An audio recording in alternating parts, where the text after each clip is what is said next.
दिन्छौ भने हामी 56 जना छौँ 56 जना 56 जना 56 जना 56 जना 56 जना पानी लिएर पानी खाऊ तिर्खा लागेको छ मर्ने खेरमा पानी मुखमा हाल्यौ अहिले हैन अब एकछिनमा दिनुपर्छ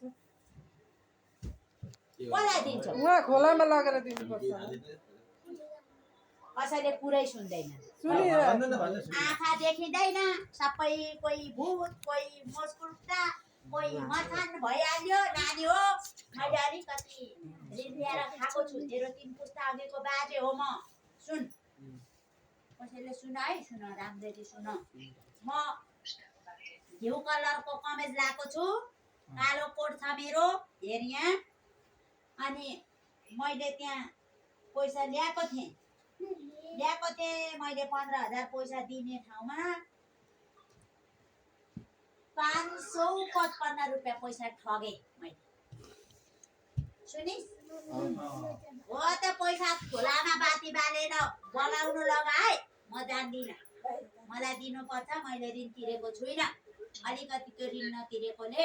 म अलिकति माथि जान सकेको छुइनँ नत्र भने सबैको आँखा हेर्दा अन्धकार छ यी सबैको आँखै देखिँदैन नभए त खान मन लाग्थ्यो एक मुठी चामल ले न चामल भोको चामल खान्छु म ले तिमीहरूको घरमा स छ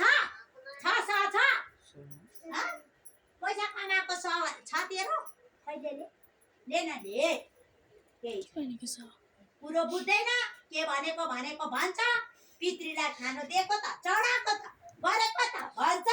उनीहरू खाका छन् हिँडेका छन् खाका छन् हिँडेका छन् हामी भोको कसले देख्ने पानी देऊ न पानी खान्छु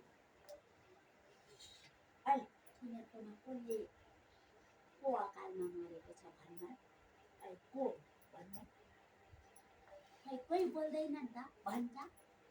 अकालमा मरे त त्यही भाइ बुहारी मरे अब हाम्रो सन्तानमा अनि त्यसको जिउ कति दुखेको छ आइया भन्यो खानु दिनु पर्दैन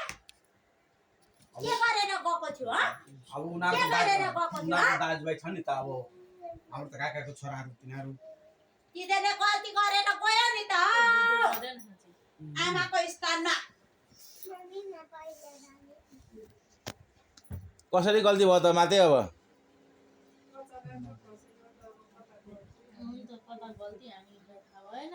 थाहा छैन तिमीहरूलाई थाहा छैन मैले देखिसको